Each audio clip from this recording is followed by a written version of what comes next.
Hello everyone, welcome to my channel UPSC with me, जहां पे आपको मिलते हैं यूपीएससी से रिलेटेड सभी सब्जेक्ट्स के डिटेल्ड लेक्चर्स कॉम्प्रिहेंसिव वे में, ताकि आप अपने लिए एक स्ट्रॉन्ग बेस तैयार कर सके अपने यूपीएससी एग्जाम के लिए। So let's get started. आज हम कवर करेंगे national income. Sorry, alright. So आप सभी जानते हैं इनकम क्या होता है। इनकम, अगर आप किसी को कोई सर्विस या गुड प्रोवाइड करते हैं, उसके बदले आपको जो कंपनसेशन मिलता है उसे हम इनकम कहते हैं। और income, it is an indicator. किस चीज़ का इंडिकेटर? Of progress. ये किसी भी कंट्री के लिए वहाँ की प्रोग्रेस का एक अच्छा इंडिकेटर होता है। किसी कंट्री में अगर वहाँ की इनकम अच्छी है, लोग अच्छा अर्न करते हैं, तो हम कह सकते हैं कि वहाँ की प्रोग्रेस बेटर है। ऑलराइट। सो इसीलिए हम नेशनल इनकम को एक इंडिकेटर की तरह यूज करते हैं प्रोग्रेस का पता लगाने के लिए। इसमें हम कई सारे कॉन्सेप्ट पढ़ते हैं, जैसे जीडीपी, एनडीपी, एनएनपी, और ये भी एमपी, एमपी पर और एमपी पर मार्केट प्राइस। फिर यही सारी वैल्यूज फैक्टर कॉस्ट पर होती हैं। अभी हम देखेंगे ये सारी चीज़ें कैसे निकाली जाती हैं। तो इसके अलावा जो नेशनल इनकम का कॉन्सेप्ट है, ये किसने दिया था? Concept is given by economist Simon.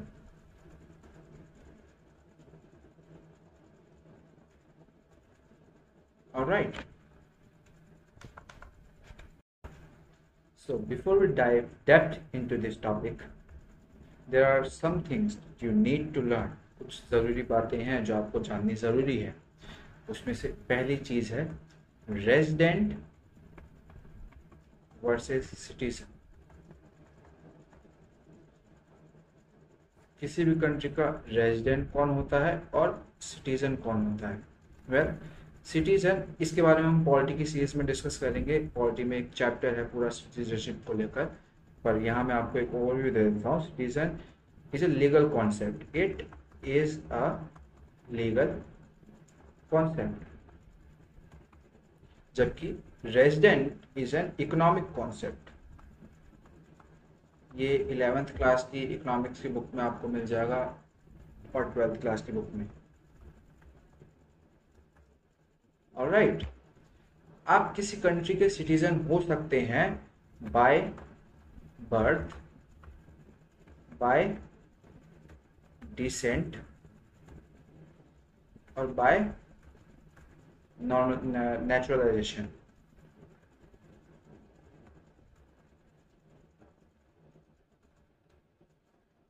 जबकि रेजिडेंट होने के लिए आपका कंडीशंस क्या है? आपको किसी कंट्री का अगर रेजिडेंट बनना है तो आप एटलीस्ट वहाँ 1 ईयर तक रिसाइड करे रहें और आपका इकोनॉमिक बेनिफिट उस कंट्री से हो। फॉर इंस्टेंस, लेट्स से कि अगर एक ए कोई पर्सन है और बी कोई दूसरा पर्सन है, दोनों गए यूएसए। ये वहाँ रहता है, वहाँ की एक किसी कंपनी में इसकी जॉब है। ये जनाब, ये या तो हो सकता है कोई इलाज के लिए गए हो या फिर स्टूडेंट हो, लेट्स से। तो इनमें से कौन सा वहाँ का रेजिडेंट है? Mister A. मिस्टर बी नहीं है। क्यों? क्योंकि ए का इकोनॉमिक इंटरेस्ट यूएसए से कनेक्टेड है, जबकि बी वहाँ से इलाज के लिए गया या पढ़ने के लिए गया, उसके बाद वो वापस आ जाएगा। So this is resident and citizenship. उसके बाद सेकंड जो चीज़ है जो आपको याद रखनी है, वो है ग्रॉस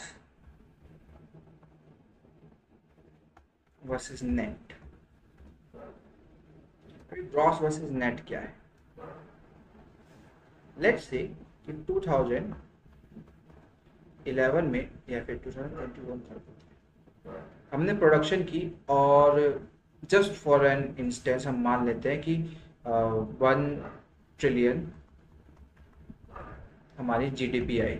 अभी जीडीपी क्या होती है इन डेप्थ हम सीखेंगे। और 2022 में ये बढ़ के 1.5 ट्रिलियन हो जाती है। अब एक बात आप ध्यान रखिए, यहाँ पे इस साल अगर किसी चीज़ का प्रोडक्शन हुआ होगा, कोई कोई बिल्डिंग हो सकता है हमने कोई मशीनरी परचेज की हो, या फिर कुछ इक्विपमेंट्स हो सकते हैं जो देश में लाए गए हों, तो एक साल के अंदर इनकी वैल्यू में गिरावट आएगी। इस वैल्यू में जो गिरावट आती है इसको हम कहते हैं depreciation. Depreciation, it is the reduction in value of assets. किसके कारण? Due to wear and tear. Constant use के कारण किसी भी असेट की वैल्यू गिरती है। असेट कोई ऐसी चीज जो मेरे को बेनिफिट पहुंचाए, उसे हम असेट्स कहते हैं। ठीक है, फॉर एग्जाम्पल लेट्स से कि आपने कोई फ़ोन लिया है और 1 ईयर आपने उसे यूज़ किया, उसके बाद उसकी वैल्यू वो नहीं रहेगी जो आपने एक साल पहले जितने उसे खरीदा था। ठीक है, तो इसको हम कहते हैं डेप्रिसिएशन। अब अगर मैं इस क्वांटिटी में डेप्रिसिएशन एडजस्ट नहीं करता हूं तो जो वैल्यू मेरे को मिलेगी उसको हम कहते हैं ग्रॉस। अगर मैं डेप्रिसिएशन एडजस्ट कर दूं, मतलब नेक्स्ट ईयर आते आते उसकी वैल्यू में जितनी गिरावट आई है मैं उसको माइनस कर दूं ग्रॉस से, तो मुझे मिल जाता है नेट वैल्यू। ये इम्पोर्टेंट है, कई साल यूपीएससी में इससे रिलेटेड क्वेश्चन आए हैं, डायरेक्टली तो नहीं बट मैं आपको दिखाऊंगा कैसे। इसके बाद थर्ड चीज जो आपको याद रखनी है वो है डोमेस्टिक वर्सेस नेशनल।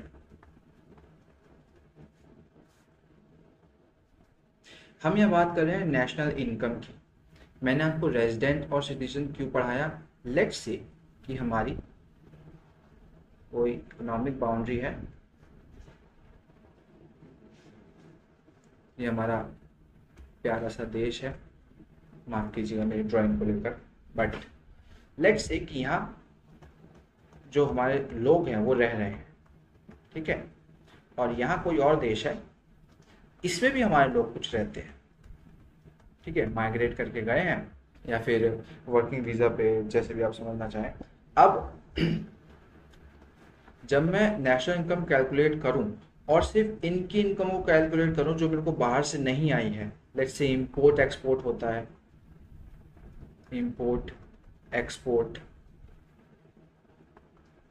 एक्सपोर्ट से मेरे हमारे देश में पैसा आता है, इंपोर्ट से पैसा जाता है, अगर मैं इसको एडजस्ट नहीं करता हूँ उसके बाद जो मुझे इनकम मिलती है वो होती है डोमेस्टिक इनकम, जो हमारे देश के रेजिडेंट द्वारा कमाई जाए।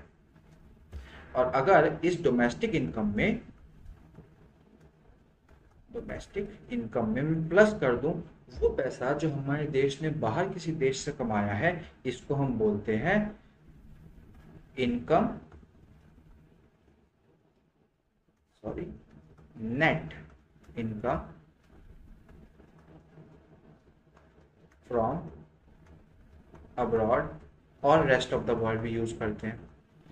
डोमेस्टिक इनकम जो हमने अपने देश के अंदर कमाई है, वो इनकम जो मैं बाहर से अर्न कर रहा हूँ, फॉर लेट्स से कि हमने बाहर 100 करोड़ सेंड किए हैं, बाहर से सामान मंगाया था तो उस पर 100 करोड़ की पेमेंट हुई है, हमने यहाँ से सामान भेजा है, इस पर 120 करोड़ की पेमेंट हमें मिली है, तो हम लोग 20 करोड़ के बेनिफिट में है। ये 20 करोड़ हमने अर्न किए हैं तो यहाँ पे इसकी जगह आ जाएगा 20 करोड़, जस्ट एग्जाम्पल है। तो इसके बाद इसको एडजस्ट करने के बाद जो हमें मिलता है इसको हम कहते हैं नेशनल। ठीक है, आपको क्या याद रखना है? Gross minus depreciation equals to net. Domestic plus, इसको हम 11th-12th में नफीफा पढ़ा करते थे, net factor income from abroad. Domestic plus नफीफा इक्वल्स टू नेशनल। लास्ट चीज जो आपको याद रखनी है वो याद रखनी है market price versus factor cost. अब ये मार्केट प्राइस और फैक्टर कॉस्ट क्या है, इसको समझने से पहले आप ये समझिए कि नेशनल इनकम निकालते कैसे हैं। नेशनल इनकम हम 3 तरीकों से निकालते हैं मेजरली, इतना डिटेल में यूपीएससी नहीं पूछेगा बट फिर भी मैं आपको जस्ट ओवरव्यू दे देता हूँ। एक होता है आपका एक्सपेंडिचर मेथड, एक्सपेंडिचर मेथड। दूसरा होता है आपका income method, income method. Last होता है आपका वैल्यू एडेड मेथड। ऑलराइट, तो अभी सिर्फ एक्सपेंडिचर मेथड की बात करते हैं। अगर कैसे समझाएं, लेट्स से अगर नेशनल इनकम हम जीडीपी की बात करते हैं, जीडीपी वैसे तो नेशनल इनकम जीडीपी नहीं होता है बट अभी हम बात करेंगे इस पे। जीडीपी की बात करें तो जीडीपी क्या होता है, फाइनल गुड्स एंड सर्विसेज जो हैं, आपका देश कितना गुड्स एंड सर्विसेज प्रोड्यूस कर रहा है उसकी फाइनल वैल्यू को हम जीडीपी कहते हैं। ऑलराइट, हमारा देश यहाँ पे जितने भी गुड्स, सामान और सर्विसेज को प्रोड्यूस करता है, इसकी फाइनल वैल्यू को हम जीडीपी कहते हैं। अब ये सामान और सर्विसेज बनाने के लिए हमें क्या चाहिए होता है, फैक्टर्स ऑफ प्रोडक्शन। राइट, आपको कोई भी चीज बनाने के लिए क्या चाहिए, फैक्टर्स ऑफ प्रोडक्शन, जिसमें आपके आते हैं लैंड, फैक्ट्री सेटअप करने के लिए या फिर नेचुरल रिसोर्सेज को यूज करने के लिए लैंड इंपॉर्टेंट है। उसके बाद काम करने के लिए लेबर, फिर एंटरप्रेन्योर, और लास्ट में होता है लैंड, लेबर, एंटरप्रेन्योर और कैपिटल। इन चीजों पे आने वाले खर्चे को हम कहते हैं cost of factors of production. ठीक है, ये सारे हमारे फैक्टर्स ऑफ प्रोडक्शन है, इन पे जो खर्चा होगा उसको हम बोलेंगे cost of factors of production. Land पे होने वाला खर्चा क्या होगा, रेंट। अगर मैं लैंड यूज कर रहा हूं तो उसके बदले मुझे रेंट देना पड़ेगा। लेबर्स को हम लोग क्या देते हैं, वेजेस। एंटरप्रेन्योर जिसने कैपिटल लगाया है उसको क्या मिलता है, प्रॉफिट।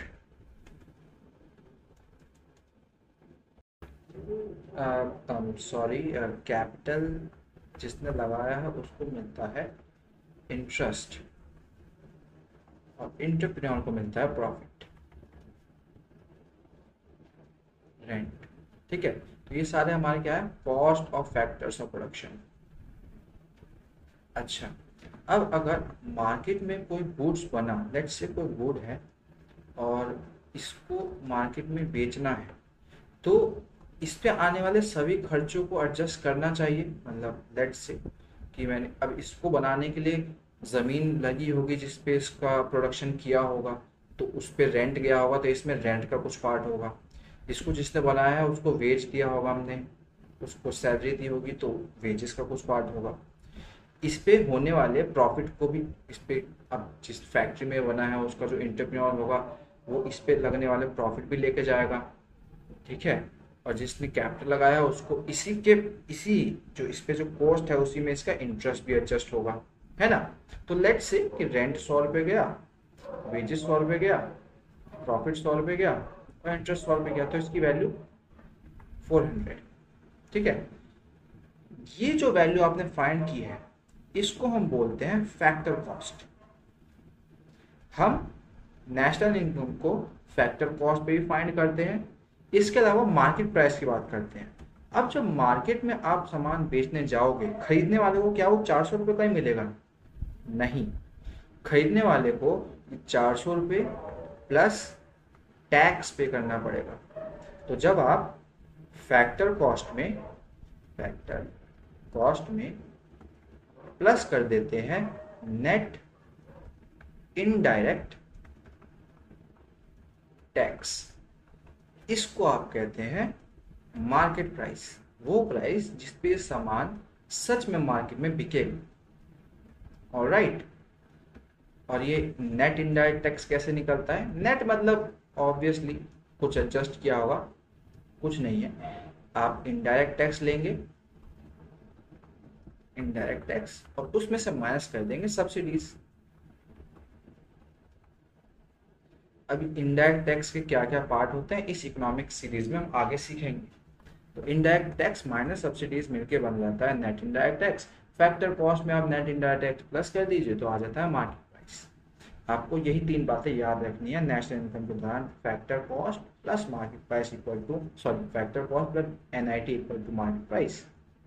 सेकेंड चीज जो आपको याद रखनी है, domestic plus income from abroad equal to national income, national, और gross minus depreciation equal to net. Alright,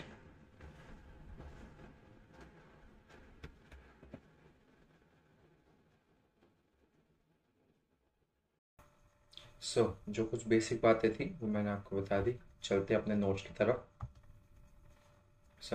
हम पढ़ रहे थे नेशनल इनकम।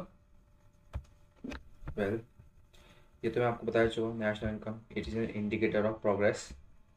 कैसे कंट्रीज, डिफरेंट कंट्रीज से अपने प्रोग्रेस के इंडिकेटर की तरह यूज़ करती हैं।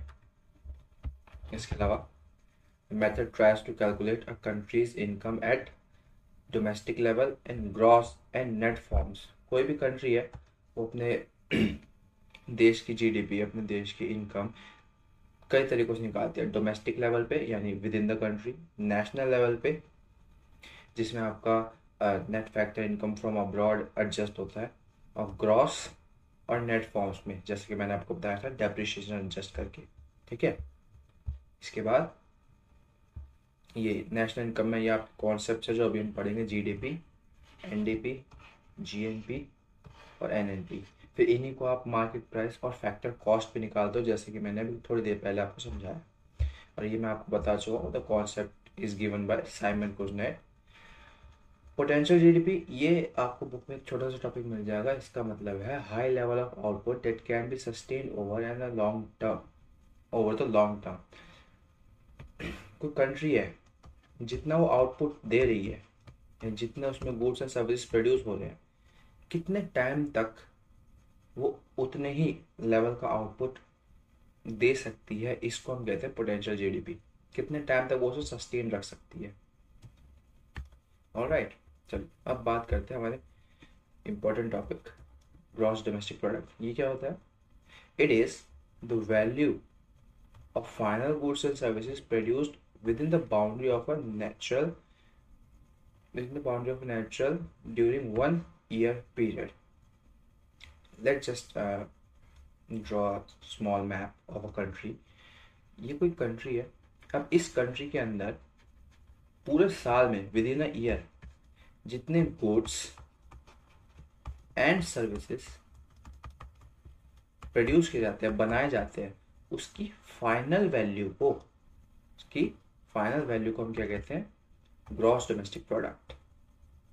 अच्छा, एक और बात, नेशनल इनकम हम 3 मेथड से निकालते हैं, इनकम मेथड, एक्सपेंडिचर मेथड,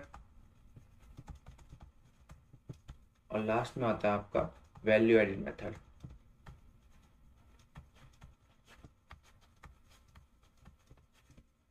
जिसके बारे में हम डिटेल में देखेंगे। यहाँ पे final value of goods and services की बात कर रहा है, इसका मतलब एक्सपेंडिचर मेथड की बात कर रहे हैं। ऑलराइट, कैसे कैलकुलेट किया जाता है? Calculated by adding. हम क्या ऐड करते हैं? National private consumption. देखिए, किसी भी इकोनॉमी में खर्चा करने वाले कुछ सेक्टर्स होते हैं। फॉर एग्जांपल, पहला सेक्टर होता है प्राइवेट। हम लोग जो कंजम्पशन करते हैं, हम लोग जो खर्चा करते हैं, वो इसमें कैलकुलेट होता है। इसके अलावा इन्वेस्टमेंट, ये रिलेटेड है बिजनेस फर्म्स से। जो बड़ी बड़ी बिजनेस कंपनीज होती हैं वो क्या करती हैं? वो खर्चा करते हैं किस रूप में? इन्वेस्टमेंट्स के रूप में। इसके अलावा और कौन खर्चा करता है? Government spending, roads, buildings, infrastructure बनाने में। इसके अलावा और कहाँ से खर्चा होता है? हमारा ट्रेड बैलेंस। इसका मतलब होता है एक्सपोर्ट माइनस इम्पोर्ट। हम बाहर कुछ सामान एक्सपोर्ट करते हैं, वहाँ से सामान इंपोर्ट लाते हैं, उस पर जो खर्चा हो रहा है एक्सपोर्ट माइनस इम्पोर्ट। तो private consumption, government consumption, investments and export minus import. इन सभी को जब मैं एडजस्ट कर देता हूँ तो मेरे को मिलती है GDP at MP, market price पे ही मिलता है हमें, अभी आगे समझेंगे इसको डिटेल में। ऑलराइट, अच्छा, per annum percentage change in the GDP is the growth rate of a economy. For example let's say कि इस साल का हमारा 1 ट्रिलियन जीडीपी है और नेक्स्ट ईयर ये 1.5 ट्रिलियन हो जाता है, तो हमारा ग्रोथ कितना हुआ है? 50% का। ये just hypothetical example, correct example नहीं है, मैं जस्ट आपको समझाने के लिए बोल रहा हूँ, ठीक है। अच्छा, जीडीपी, अच्छा इसको हम ग्रोथ रेट कहते हैं, जितना percentage GDP, change in percentage GDP को हम ग्रोथ रेट बोलते हैं, ठीक है। अच्छा, GDP is a quantitative concept. अब कॉन्सेप्ट दो टाइप के होंगे इकोनॉमी में, आपके कॉन्सेप्ट दो टाइप के होंगे, एक क्वांटिटेटिव और एक होगा क्वालिटेटिव। एक सिंपल से एग्जांपल से आपको समझाता हूँ। लेट्स से हमारे पास एक फैक्ट्री है जिसमें 5, 4, 8 वर्कर्स काम करते हैं, ठीक है। अब ये फैक्ट्री है जहाँ पे हमें मैन पावर की ज़रूरत है, like brute force, muscle power की ज़रूरत है। अब यहाँ पे अगर मैं 8 लोग कैसे रख लूँ? वीक। और वहीं दूसरी तरफ सेम टाइप की कंपनी में यही 8 लोग बॉडी बिल्डर्स टाइप के हैं, 8 स्ट्रॉन्ग।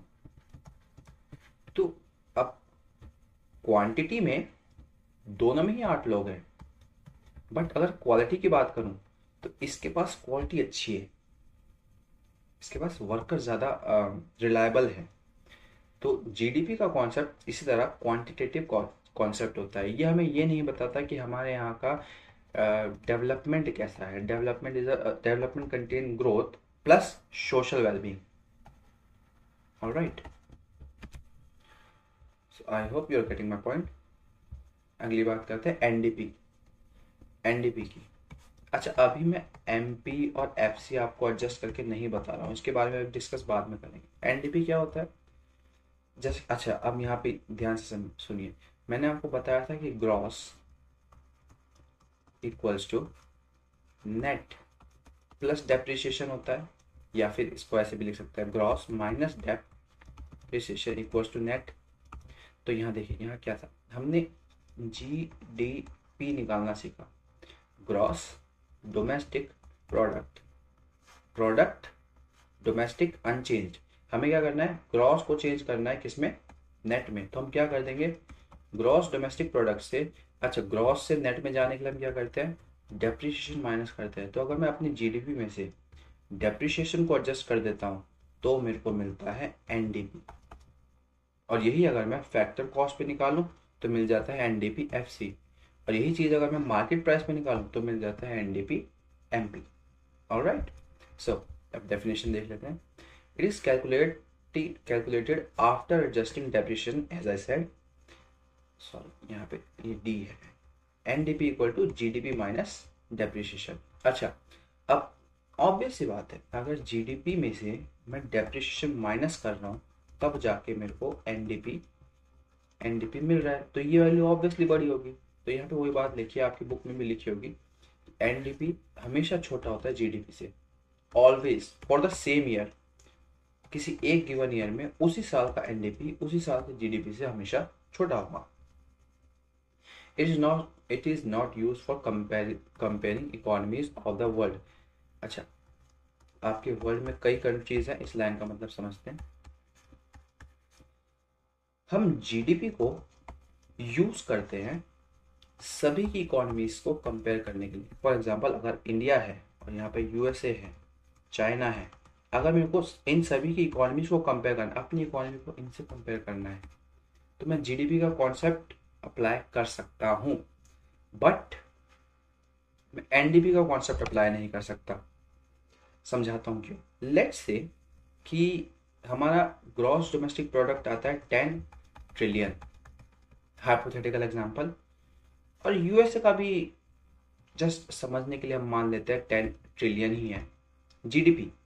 बट क्या है कि हमारा जो डेप्रिसिएशन है ना, इसका रेट 10% है, और यहाँ पे इनका डेप्रिसिएशन 5% है। तो ऑब्वियसली अगर डेप्रिसिएशन 5% है तो 5% इसमें से माइनस करने के बाद 10 हमारे पास जो भी वैल्यू आएगी वो हमारे 10% माइनस करने के बाद से बड़ी होगी। सॉरी, एक आसान एग्जांपल समझाते हैं। इंडिया की जीडीपी लेट्स से 100 यूनिट आप सोच लीजिए, 100 ट्रिलियन, 100 मिलियन, 100 बिलियन, कुछ भी। और अमेरिका की जीडीपी भी 100। हमारा डेप्रिसिएशन का रेट 10%, उनका डेप्रिसिएशन का रेट 5%। तो हमारी एनडीपी क्या आएगी? ग्रॉस डोमेस्टिक प्रोडक्ट में से डेप्रिसिएशन माइनस करने के बाद 100 का 10%, 10 माइनस कर दिया, हमारा एनडीपी आएगा 90, जबकि इनका एनडीपी आएगा 95, 95, which is more than hours. इसीलिए अच्छा, क्योंकि डेप्रिसिएशन का रेट हर कंट्री में अलग अलग हो सकता है, वो उस कंट्री के गवर्नमेंट डिसाइड करती है कि किस इक्विपमेंट पे, किस मशीनरी पे, किस एसेट पे कितना डेप्रिसिएशन चार्ज करना है। इसी कारण से अच्छा, अब क्योंकि ये रेट अलग अलग हो सकते हैं तो आप अलग अलग वैल्यूज को एडजस्ट करेंगे, अलग अलग वैल्यूज को माइनस करेंगे, जिसके कारण हमारा जीडीपी से एनडीपी हर कंट्री का अलग अलग आता है। इसलिए हम इस मेथड को यूज नहीं करते कंट्रीज की इकोनॉमी को कंपेयर करने के लिए। I hope you are getting my point. ठीक है, फॉर डोमेस्टिक यूज ओनली, इसका हम सिर्फ डोमेस्टिक यूज अपनी विद इन द कंट्री चीजों को कंपेयर करने के लिए करते हैं। क्या करने के लिए? To understand historical situation of loss due to depreciation, ये समझने के लिए कि अगर पिछले साल मेरी जीडीपी कुछ थी तो इस साल से आते आते डेप्रिसिएशन की वजह से मेरा कितना लॉस हो गया। ऑलराइट, अच्छा, इससे क्या पता लगता है? It shows achievement of economy in the area of research and development. Let's say कि हमारी इकोनॉमी 10%, 100 यूनिट थी in the year, hypothetical example, sorry, in the year 2010। और सिर्फ समझने के लिए मैं 2020 का भी 100 ही यूनिट रखता हूँ। अब अगर यहाँ पे डेप्रिसिएशन एडजस्ट करने के बाद जो इक्विपमेंट्स मेरे पास यहाँ पे हैं, जो असेट्स मेरे पास यहाँ पे हैं, उसको एडजस्ट करने के बाद मेरी एनडीपी आ रही है 80, इसका मतलब डेप्रिसिएशन 20 चार्ज हुआ होगा।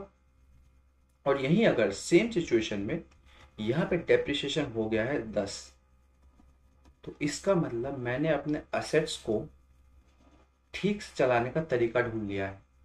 यानी पहले अगर मेरे पास कोई मशीन थी, कोई बिल्डिंग थी, वो उसकी वैल्यू ज़्यादा गिर रही थी, लेकिन आज के टाइम पे उसकी वैल्यू कम गिर रही है। ठीक है, उसको मैं सही से यूज़ कर पा रहा हूँ, उसका वेयर एंड टीयर कम हो रहा है।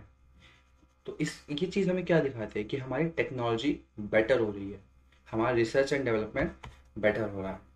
ऑलराइट, और क्या होता है NDP? It is a tool of economic policy making.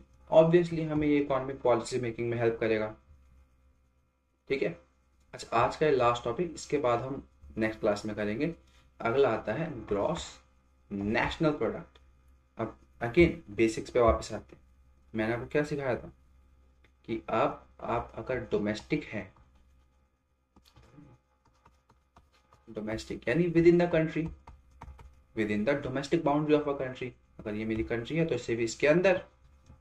अगर मैं बाहर अपने देश के लोग मेरे को पैसा भेजते हैं, यानी net factor income from abroad, net factor income from abroad, बाहर से जो मेरे पास पैसा आता है और इधर से पैसा जाता भी है, उसको एडजस्ट करके, इसको हम net factor income from abroad कहते हैं। तो जब हम डोमेस्टिक में नफीफा net factor income from abroad plus करते हैं तो हमें क्या मिलता है? नेशनल। यही मैंने आपको बताया था। ठीक है, तो अभी हमें क्या करना है? अभी हमारे पास, अभी हमने जीडीपी निकालना सीखा, एमपीएफसी भी देखेंगे। अब क्या है, हमें किस पे जाना है? Gross national product. अभी हमने एक और चीज देखी थी, जीडीपी से एनडीपी पे। यहाँ पे हमें, सॉरी जी है, यहाँ पे हमें जी से एन पे जाना था, नेट पे जाना था, तो हम, हाँ नेट पे जाना था, तो हमने डेप्रिसिएशन माइनस किया था। अब यहाँ पे जी ग्रॉस दोनों तरफ है, हमको क्या करना है? डोमेस्टिक से किस पे जाना है? नेशनल पे जाना है। तो हम क्या कर देंगे, इसमें प्लस कर देंगे क्या, बाहर से कमाई हुई इनकम को, the income from abroad, net factor income from abroad. और ये क्या होती है, factor income from abroad minus factor income to abroad. वो पैसा जो हमारे पास आया है माइनस वो पैसा जो हमारे पास से गया है। ठीक है, तो ग्रॉस नेशनल प्रोडक्ट क्या होता है, GDP plus net income from abroad, बाहर से कमाए हुए पैसे को हम net factor from net factor income from abroad, sorry. अच्छा, profit of foreign firm earn within India, इसके अंदर क्या क्या इंक्लूड होता है, सॉरी ये किसके अंदर इंक्लूड होगा, include in GDP, does not include in GNP. यानी अगर ये मेरा कंट्री है तो profit of foreign firm earn in India, let's say यहाँ माइक्रोसॉफ्ट या गूगल की कोई कंपनी है और ये यहाँ पे काम कर रही है और प्रॉफिट कमाती है। अब क्योंकि ये मेरी डोमेस्टिक बाउंड्री के अंदर हो रहा है इसलिए जीडीपी में तो कैलकुलेट होगा, बट क्योंकि ये प्रॉफिट अल्टीमेटली यहाँ से होम कंट्री में जाएगा, जो भी जहाँ की भी ये कंपनी होगी वहाँ जाएगा, तो ये जीएनपी में कैलकुलेट नहीं होगा। ऑलराइट, तो जीडीपी का कॉन्सेप्ट हमें बताता है about where production takes place, कि प्रोडक्शन जो है, जो सामान बन रहा है वो कहाँ बन रहा है। यहाँ पे इंडिया के अंदर बन रहा था इसलिए जीडीपी में कैलकुलेट हुआ, बट जीएनपी हमें बताता है कि जो सामान है वो कौन बना रहा है। ये सामान यहाँ पे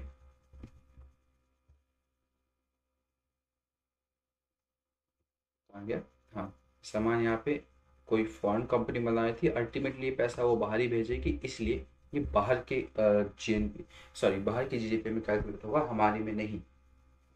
ऑलराइट, अच्छा, जीएनपी कैलकुलेट करते टाइम जो हमारे क्राइटेरिया, जो हमारे सॉरी हमारे कंपोनेंट्स ऑफ क्या क्या है, private remittances, net outcome of the money which inflows and outflows.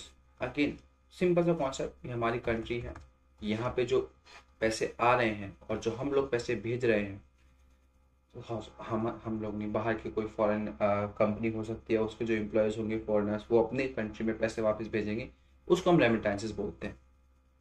और हमारी ही कंपनी हो सकता है इंडियंस, कुछ लोग बाहर जाकर काम कर रहे हैं तो वो यहाँ पैसे भेजेंगे, वो हमारे लिए हो गया। ठीक है, इंटरनल और एक्सटर्नल लोन, हम बाहर से जो पैसा लेते हैं वो भी इसमें कैलकुलेट होता है, net outcome on the front of interest payments. अच्छा, इसके अलावा अगर हमने कहीं से लोन लिया है तो हम उसको इंटरेस्ट भी पे करते हैं, ये भी इसमें एडजस्ट किया जाता है। ठीक है, अच्छा, in case of India it always negative as India is a net borrower. अब नेट बोरोवर का क्या मतलब है, एज इंडियन हमने बाहर कंट्रीज को लोन दे रखा है, which is a good thing, but हमने जो अमाउंट बाहर से लोन ले रखा है वो ज़्यादा है, इसलिए हम कहलाते हैं नेट बोरोवर। अब क्योंकि हम लोग नेट बोरोवर हैं तो उस पर पे करने वाला इंटरेस्ट भी हमारा ज़्यादा होगा। अब क्योंकि इंटरेस्ट ज़्यादा है इसलिए ये वाली क्वांटिटी हमेशा हमारी किस में रहती है, नेगेटिव में, क्योंकि बाहर दिए गए लोन पे हमें इंटरेस्ट कम आता है जबकि हम इंटरेस्ट ज़्यादा पे कर रहे हैं। ऑलराइट, अच्छा, एक्सटर्नल ग्रांट्स, ग्रांट्स होते हैं, लेट्स से कैसे समझाऊं, जैसे कोई, जैसे चैरिटी, अगर यहाँ पे कोई संस्था है और बाहर की कंपनी यहाँ पे कोई चैरिटी करती है उसे हम ग्रांट्स बोलते हैं। किसी कंट्री में कोई फाइनेंशियल, सॉरी कोई डिजास्टर आ जाता है तो हम लोग वहाँ उन्हें कुछ फाइनेंशियल हेल्प भेज सकते हैं, वो ग्रांट्स है, हमारे पास आते हैं तो हमारे लिए ग्रांट्स है और वो इसमें कैलकुलेट किया जाता है। The balance of such grant which flow to and from India, वही कि हम कितना ग्रांट बाहर भेजते हैं, हमारा कितना ग्रांट हमारे देश में आता है, इसके बैलेंस को भी इसमें एडजस्ट करते हैं। ठीक है, जैसे हमारे यहाँ से 100 करोड़ भेजा गया, बाहर से 150 करोड़ आया है, तो 50 करोड़ हमारा नेगेटिव में आएगा। ठीक है, टुडे इंडिया ऑफर मोर सच ग्रांट्स देन रिसीव, और आज के टाइम पे इंडिया ऐसे ग्रांट ज़्यादा प्रोवाइड करता है रादर देन एक्सेप्ट करने की। इसका एक एग्जांपल आप यूज़ कर सकते हैं, कोविड-19 में हमने साउथ अफ्रीका में अपने जो वैक्सीन थी वो भेजी थी फाइनेंशियल हेल्प के तौर पर। ठीक है, तो बाकी कॉन्सेप्ट हम सीखेंगे नेक्स्ट क्लास में। और कुछ करंट अफेयर से रिलेटेड टॉपिक्स भी है इसमें, जैसे फैक्टर कॉस्ट, मार्केट प्राइस और रिवाइजेशन कैसे 2015 में चेंज कर दिया था नेशनल इनकम कैलकुलेट करने का तरीका, तो वो सब हम सीखेंगे नेक्स्ट क्लास में। Until then, keep practicing and please like, share and subscribe ताकि मैं आपके लिए ऐसी वीडियोस और लाता हूँ। Good night.